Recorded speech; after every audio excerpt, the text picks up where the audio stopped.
I just feel like if you train hard, whatever you do, if you train hard with intensity, you're gonna get some hypertrophy to the muscle. You're gonna grow that muscle. You're gonna get a good workout. I think what we should try to do is we try to use the science and use our heads. Try to use our gut intuition. A lot of times what people are studying in exercise science, they're like, oh yeah, the bodybuilders were right. I don't really buy into the whole optimal training thing. I think like you said, there's a whole bunch of different factors that play into like what is optimal for that day. They heard that the squat is king, and they heard that full range of motion squats is where it's at. Every time they squat, all they do is they feel it in their back and they feel it in their knees, but they're trying to grow their legs. What should they do? You're using your hips a lot when you squat, that's why your quads are small. Deadlifts, your glutes are getting big and you're not really activating your hamstrings or your back.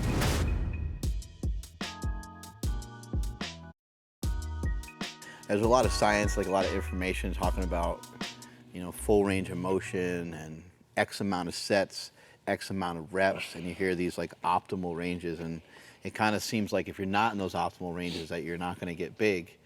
But maybe there's some other things to that. Like maybe there's more to it than just what the studies say. Yeah, all the full ROM, all that stuff, all the IRI sets, whatever, the reps in reserve, all that stuff I think has its place if you've maxed out training and can't create a stimulus from the basics. But I just feel like if you train hard, whatever you do, if you train hard with intensity, you're gonna get some hypertrophy to the muscle. You're gonna grow that muscle. And you're gonna get a good workout. All the angles and all that stuff is great, and you could implement some of that stuff because we still do some full ROM stuff and different technique, whatever. But I just think it comes down to training intensity. None of it really matters to me if you're not training hard. So, yeah. I think something that's important to keep in mind is like, okay, there's a lot of people out there doing scientific research. There's Mike Rizzutel, and there's a bunch of other people that are kind of like leading the surge of, studying the sets and reps, and this is the set and rep range you should be in. This is how long a set should take for muscle hypertrophy. This is how long a set should take for strength gains. But what I would say to some of that is like, it's so diverse because what did you train yesterday? What was your sleep like the day before? How did you start your workout? So for example, let's say that you and I agree that if you do 3 sets of 10, full range of motion, bench press with a minute rest in between, that if you work within an optimal range of your percentage of your 1 rep max for sets of 10 on a bench press, that you can get some good hypertrophy through your chest, through your shoulders, through your triceps. But what if we take that same exact person and they did 8 sets of cable crossovers beforehand?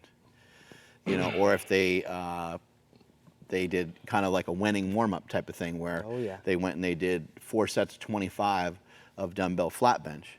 Now they can still get great results from that second exercise, but the rep range and the amount of weight that they're going to use, percentage of their 1 rep max is going to change because they did something beforehand. So what I kind of get frustrated with, and I shouldn't even get frustrated with it because I think it's good to have science. It's good to have people researching these things. I think what we should try to do is we try to use the science and use our heads. We should try to use our gut intuition. A lot of times what people are studying in exercise science, they're like, oh yeah, the bodybuilders were right. Yeah. The meatheads were right. Oh my God, look at what you can get when you do a drop set. So while someone may say that sets of 10 or sets of 12 with a given tempo is great for hypertrophy, what I think they also might miss is that if we do a set of 50 on leg press, which sometimes we do, we're not even thinking about it, but we might do a drop set or change the angle each time because we have those special machines here. Might do 15 reps of each one, and if we do 15 reps of each one, that's like 45 reps. Yeah. And then how can you tell someone that they're not going to grow from that when it does seem like it pushed you, pretty hard? It seemed like the intensity was pretty intense at the time you're doing it. Yeah. I'm gonna be honest. I don't really buy into the whole optimal training thing. I think, like you said, it depends. There's a whole bunch of different factors that play into like what is optimal for that day. I don't think there's an optimal program because, like you said, What if you're not hydrated, you haven't ate enough? Everything counts. Like when going into training, everything counts. So I don't buy into the optimal range of motion, optimal rep range, optimal tempo. Obviously, there's studies on paper that say if you use a slower eccentric, you're going to recruit more muscle fibers, whatever. It doesn't always feel right though. No, for some exercises, I don't want to use an eccentric. I just want to go through the exercise, and I feel an amazing pump. And sometimes, like for certain squat exercises, an eccentric, I just feel all of my kneecaps, and I don't feel like I'm activating my quads as much as if I just went through it fluently. So Somebody listening right now they heard that the squat is king, and they heard that full range of motion squats is where it's at. But every time they squat, all they do is they feel it in their back and they feel it in their knees. yeah, But they're trying to grow their legs. What should they do? okay. I would say just don't do it. Or if you really like squats, or if you're powerlifting, it might be a technique thing. You might have to tweak maybe you're just not doing the exercise like with your body mechanics. Maybe you're just not doing it the way you should be, and maybe you're leaning over too much. You never know. You could do like critique your form first, then evaluate, okay, does this still bother me? And then if it hurts, just cross it off. I don't do anything that hurts. If squats hurt my knees, or I get a lower back pump every time I do it, I'm gonna use a hack squat. I'm gonna go to a leg press. What makes people hold on to those exercises, you think? Is it ego? Yeah. Ego. I do that too. I did that all the way until this whole last year. I really haven't done too much heavy deadlifts, squats, bench, and that's what I love to do. But my coach humbled me, and he was like, you're not really getting much out of those. You're using your hips a lot when you squat. That's why your quads are small.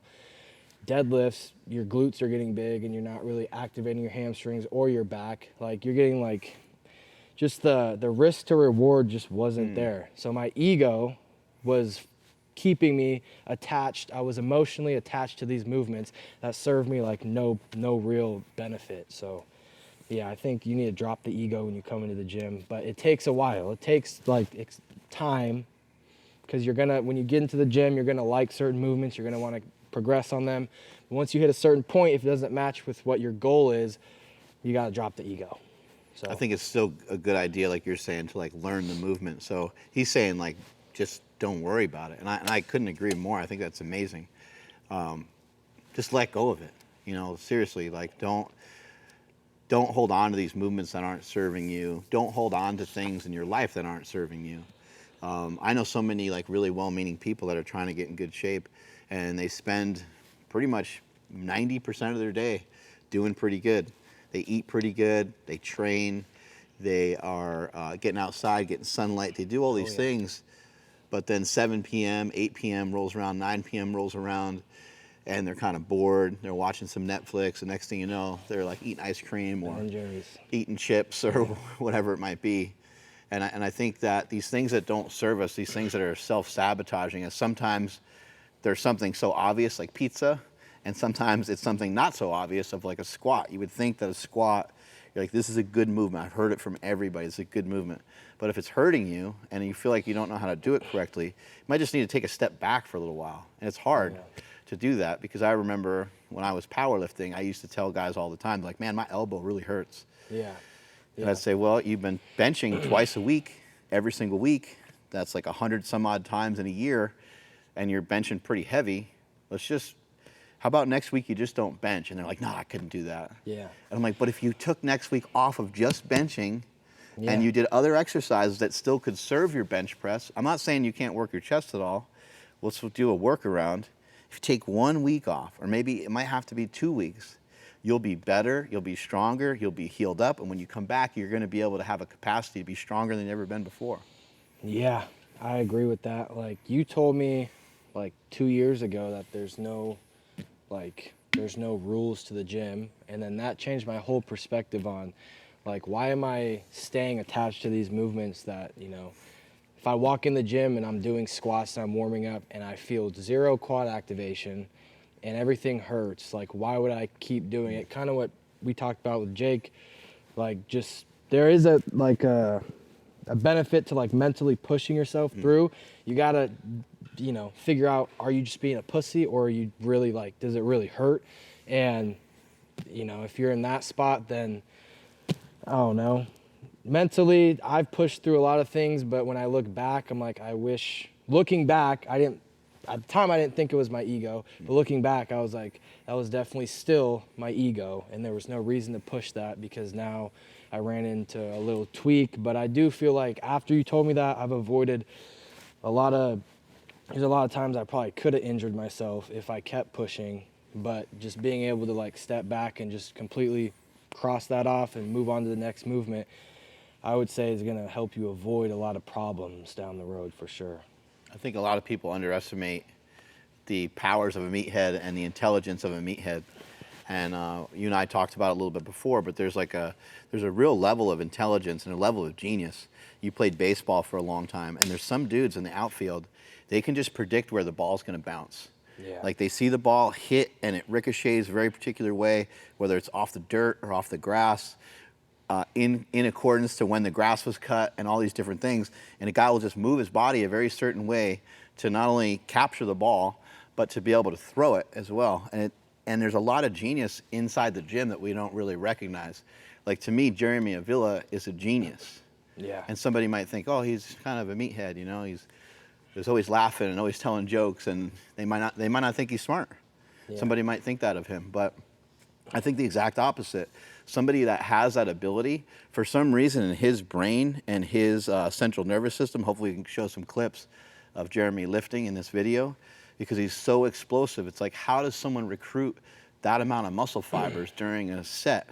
Yeah. And so the point in bringing some of this up is that it's a little different for everybody, but this is a skill set that you can develop over time on how to flex and contract. Anyone can become more explosive.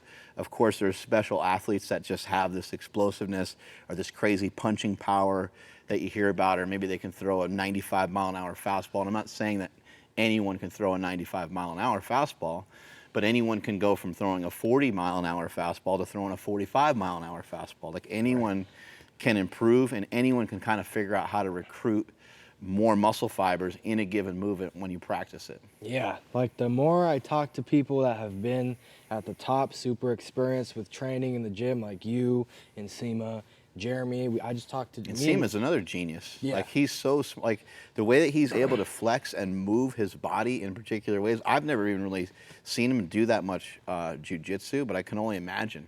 Yeah. Like the way he's able to move his freaking massive body around. Yeah. And move around like he's a lighter guy and he weighs 250 is unbelievable. Yeah, so like, yeah, just talking to all of you guys that have been there and done it, that's what I'm learning. I'm like, there is no optimal way. Like, whatever the full ROM thing, that's their thing, whatever. But like the people I've talked to, there's just like, me and Wyatt spotted Jeremy the other day. He walked in, worked up to 1 rep and left the gym. He did 6 plates with chains on a box, 1 squat, and left, eating Sour Patch Kids. And I just kind of like, somebody would maybe think, oh, that's kind of silly. But the more you talk to him, the more he's like, no, I just do the main lift. And then if I feel like doing the rest of the workout, I will. If not, I'll come back later and do it.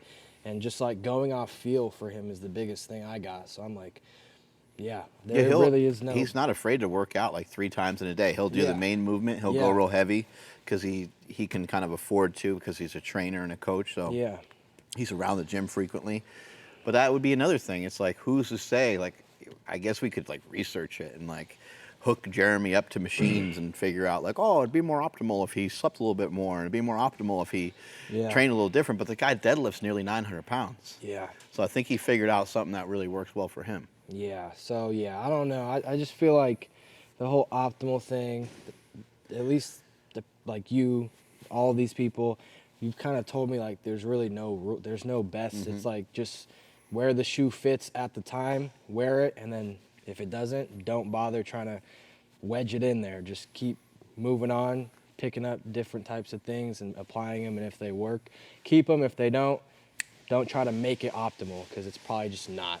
So You do a lot of, like, when we're training together, we do full range of motion stuff. However, we'll also do like partial range. Like sometimes you and I are like on, say, like a leg extension, or maybe we're on like a leg press. yeah. And we're doing our reps like with what looks like a full range.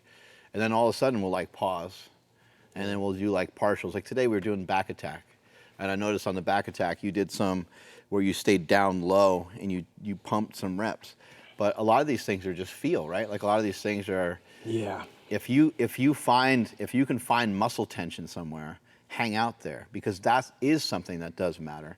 Trying to figure out how to get, they call it like mechanical tension. Trying to figure out how to get some mechanical tension on the muscle is a really important thing, and you do want to try to ride that out for a given workout, especially when it comes to hypertrophy. But we don't have to overcomplicate it.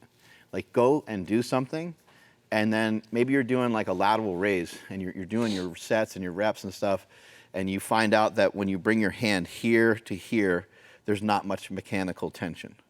Like, I don't feel that as much in my shoulder.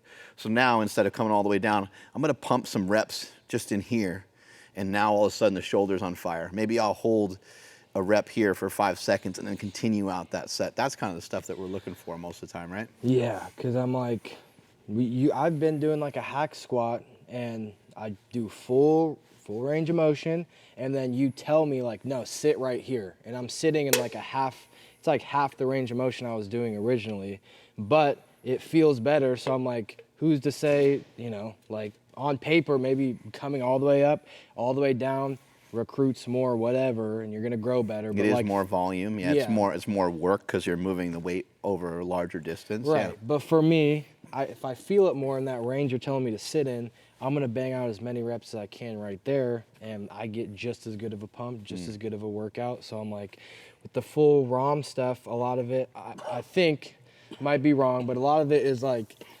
it's not partial. It's like the set ends when it's not full range of motion. But I'm like, who's to say that those, when we're doing incline dumbbell press, we do full range of motion for sure, like 12 reps. And then who's to say those little reps you're assisting me with that might be just here? Oh yeah, sometimes we just do like Yeah. these tiny reps. To It's me, like just move it whatever way you can. Yeah, to me, I'm getting something out of that. That's not going to waste. That's not garbage. So I'm like, I don't know. There's always going to be, I don't know, different optimal ways of doing things. Paper might be whatever. It might say something on paper, but I do think that like even on the chemistry side, like meatheads, they don't get enough credit. The meatheads know a lot of stuff, and a lot of it works. Invented and created so many of these things. Yeah. During our training session today, we started out with what would be more considered like isolation work. We did some single arm lat work, and then we did some like regular lat pull downs. But then I was like, I think we need like one set or some sort of work today where we go a little heavier. So we chose to do like a T-bar row. And on the T-bar row, we overloaded, and it's like you get an opportunity now to like kind of use your lower back and to swing and to sway into weights. And there's people that will even hate on that. Like sometimes you post something online and it's like, oh, here, I'm curling 50-pound dumbbells, and you're using some like, body English to get that weight all the way through. And people, again, their mind is kind of shut off to the fact that all you're trying to look for is how to recruit a muscle fiber and to get some sort of mechanical tension. And then plus just to be like a savage, and just to like work hard. But when you do a 50 or 60-pound dumbbell and you're putting a lot of effort into it, someone's like, well, that's not really focused on your bicep.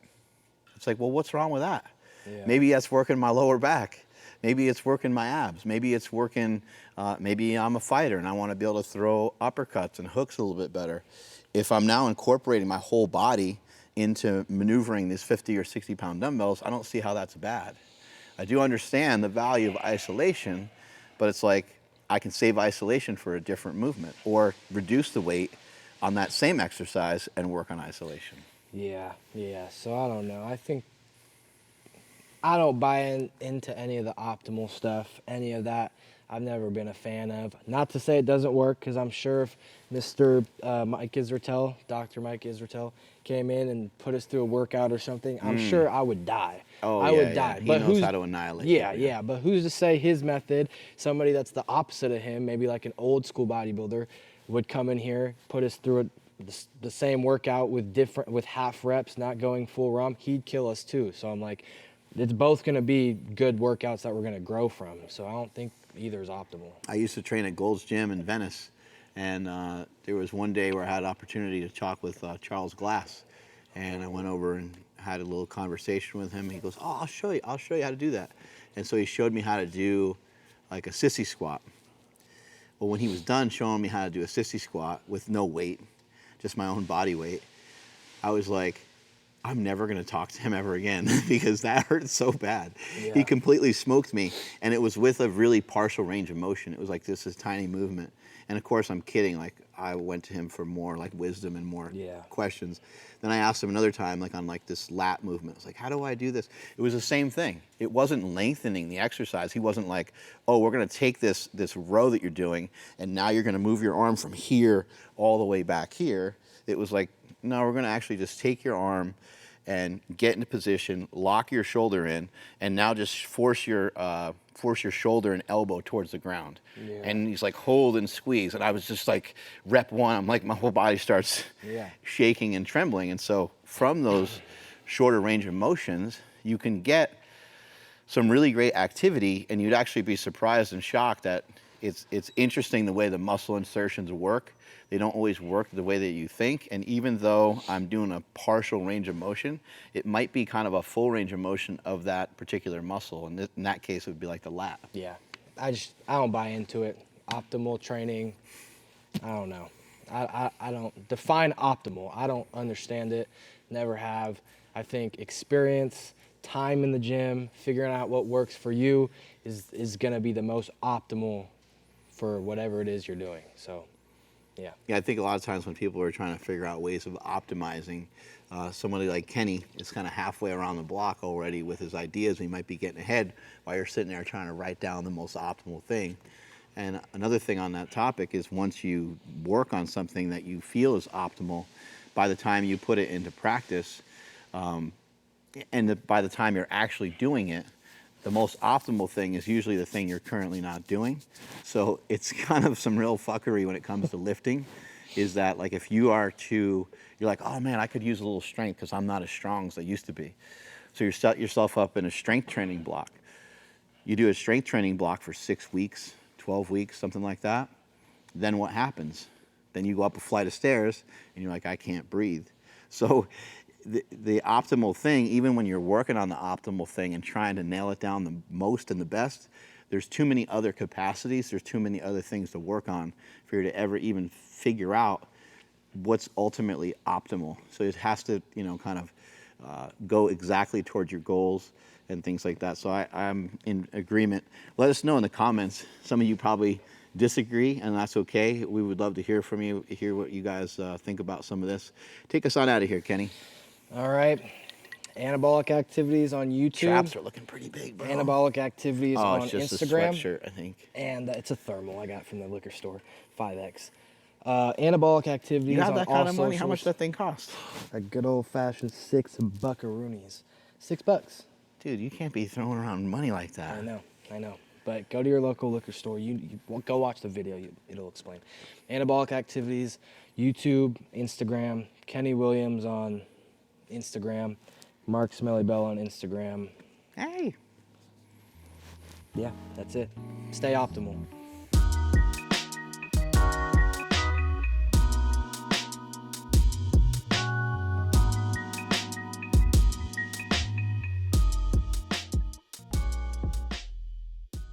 Make sure to go check out the last video of anabolic activities on YouTube. We talked about how to implement and stay athletic while getting jacked. Make sure to drop a comment, like the video, let us know what you guys think. We appreciate all the support. I'm in the comments as well, trying to reply to people. Video will be right here, right there, right here. Video is gonna be right here, right there. Right here, right here, right there. Click the video. Just click the video, please. Let us know what you think. Yeah, let us know.